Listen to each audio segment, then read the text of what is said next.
So it's finally marathon day, and it's currently 5:30 in the morning, and yeah, I just woke up a little bit earlier in order to have time to do everything, and yeah, the plan now is quite simple: hydrate, eat, and then get to the start line.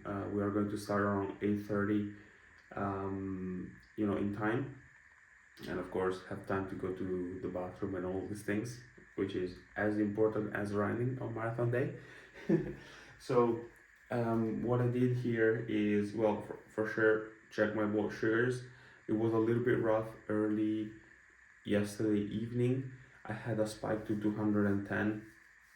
I ate a lot of carbohydrates yesterday, and probably some of them caught up with me later in the day, so I gave some extra corrective insulin, and then everything was alright. So right now 146 again. What I did is 5:30, so we're going to start running in around 3 hours. And what I did is I gave my bolus now, and because I'm going to eat something, but I gave my bolus now because there is the down phenomenon, so I expect a spike already, but then of course I will eat some bread, and I want to avoid a spike and avoid any risk that I get to tempted to give extra insulin later on, and because that will put me too much insulin on board means, yeah, essentially when you start running, you just are guaranteed to have a drop in blood sugars, and I want to avoid that. So I took my last bolus now, 3 hours before the start, so that by the end, by the time that I start running, the insulin is almost all out of the system. I just have a small residual that I can just use to take care of all the gels that I'll be using during the marathon, but that should be enough. And so yeah, that's about the insulin strategy. Here I have all the race things, so the shirt, HR strap, my bib, and here the the running belt with all the gels. So time to drink something, and then yeah, we'll see each other at the start, I guess. Okay, so we are proceeding, striding great pace towards the starting line. It's still quite early, but we are getting ahead. The blood sugars are trending up. I'm really I didn't eat much. I'm really tempted to give some extra insulin, but I'm not going to do that. It's not a good idea because yeah, it's too close. Just again, don't want to have any insulin on board. And in fact, now that I started to walk, I might even have like a drop, so I'm keeping an eye out for that. And yeah, let's see, maybe I got some bread in my bag here, so just for emergency carbs if I need. And here I have like my race belt with a lot of gels, a lot more than I need, but always good to have some extra emergency goods. So over to the starting line now.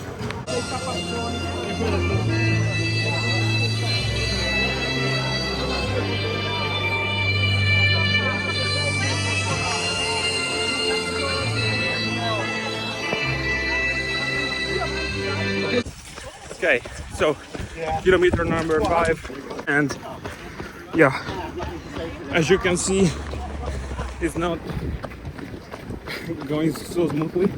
Right after the start, I was 180 at the start. I ate one small piece of bread, and maybe adrenaline and everything. I shot up. I actually ate less than I was supposed to eat for the amount of insulin that I gave, but it is what it is. So now I'm going to manage this, wait another 3 to 4 kilometers to get my gels, and I will just adjust my pace and stay hydrated to help blood sugars come down. and decrease the perceived stress. So that's the strategy. Let's see. Enjoy. Okay, kilometer 11, and blood sugars are coming down.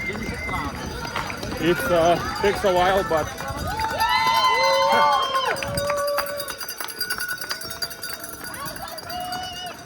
residual insulin is kicking in. So now what I'm gonna do is I'm going to slowly, like one sip every 10 minutes, eat this gel. So I get 40 grams of carbs, but not all in one go. So I can still get my blood sugars to come down, but without, having a cliff. So yeah, on our way to the first half of the marathon.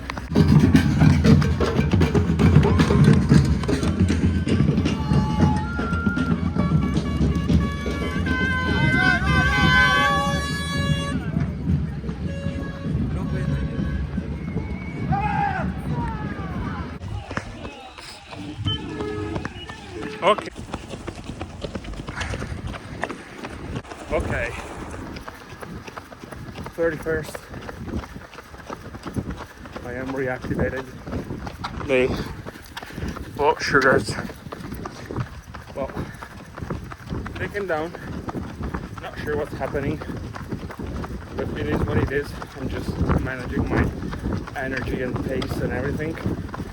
I am eating one other half of the gel just to make sure that I have some energy in the tank for the last 10k.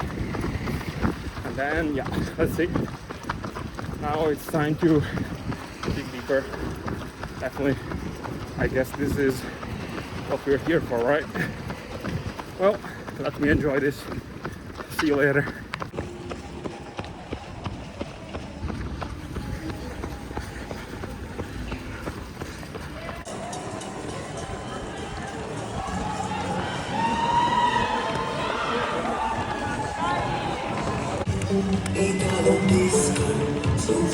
Rivalizzata vicina il numero di Milan 6.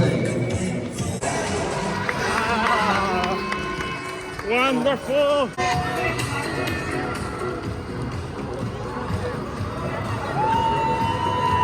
Yes!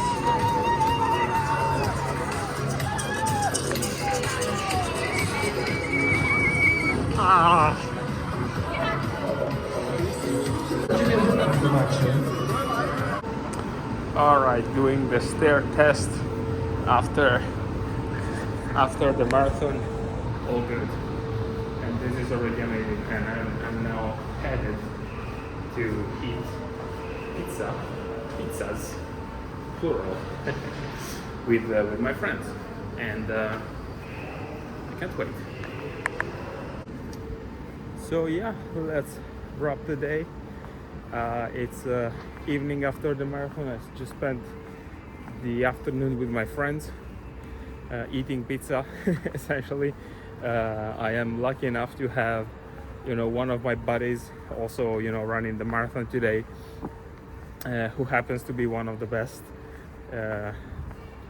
pizza makers and baker in Italy, in the country. And when we agreed to run the marathon together, then he told all of us, the recovery meal is on me. And so he brought all the pizzas and he cooked for us. It was amazing. Yeah, anyway, I just wanted to conclude a few thoughts on the race. And as you saw from the clips, it was not so easy today. I believe, so what happened is that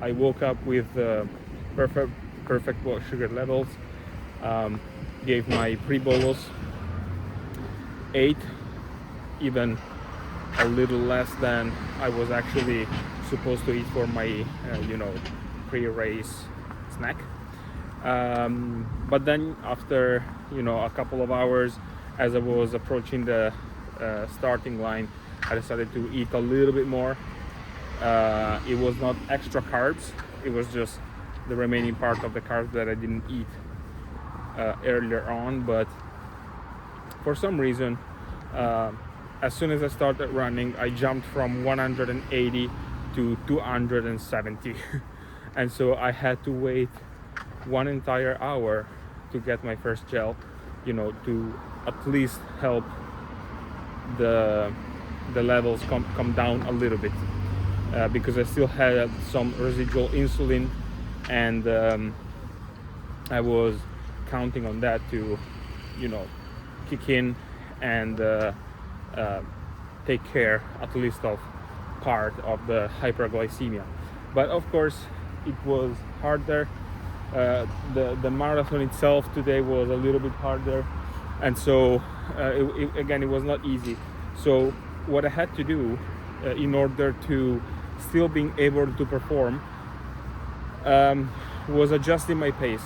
So today my race plan really kind of went out of the window. I had an idea, and I mean in the end I almost got the result that I wanted, because I did one of my best times in the marathon. But the ultimate goal is to run the marathon with blood sugars below 180, like around 150. That's what I like. So today when I saw 250, clearly you cannot eat as much glucose as you would need, and so you have to adjust the pace. You have to, in my case, I prefer to run a little bit slower, because yes, if you run faster you will burn more glucose, but at the same time you will require more blood to flow to the legs and to the working muscles. But because the blood is like the same consistency as maple syrup essentially, because it's so thick, it's not going to work just like that. And so if I when you are in hyperglycemia, you're also I at least dehydrate more quickly, and my muscles feel not as efficient. So I decided to just reduce the pace and try to really manage the intensity of the run to make it sustainable for the body and without screwing my blood sugars, because I was also eating less gels. I only ate 2 gels in 4 hours of movement. Definitely not enough. So I knew that I was running on a almost empty tank. And so yeah, I mean, I guess that the mindset here is something that a video, an interview that I watched this morning right before the race to get into the zone, from Colonel Chris Hadfield, an astronaut. And I think it was his TED talk or like some kind of interview, but he essentially said, when things go wrong, when you have a problem, you can, no matter how bad the problem, you can always make it worse. And so with that in mind, I was like, okay, I can either make more mistakes or get into desperation and make everything worse, or I can accept the situation, say this is what's happening and this is what I can do to mitigate. And my entire marathon was mitigating what was happening. So of course the situation was not preferable. It's not something that I would prefer on any given day, but given the circumstances, the next best thing that I could do was controlling all the other variables that will help my blood sugars to come down to range, and for me of course to finish the race. So stop at every aid station and drink some water, reduce the intensity of the running, because too high an intensity also is a stressor, so can cause some extra release of glucose in the bloodstream. And staying calm, really, not making any dumb mistakes like eating gels too fast or other things, and just really being serene in the situation. And so I guess that's what I did, and that's also the lesson that I've learned today. So no matter how undesirable the situation, we always have a chance, an opportunity to make the next call, the right call, right? And so I think that's a hopeful message, and I'm still very happy with how the marathon went. As you can see, I'm still walking. I've been walking all day long, in and out of metro stations, subways, and so I'm really happy, and I hope the video was helpful, and my experience was helpful for everybody else with type 1 diabetes to learn from. And by the way, I was running with a charity for raising funds for a cure to type 1 diabetes, and we raised more than 100,000 euros. That's incredible. So maybe one day we will get to, run these things with a functioning pancreas.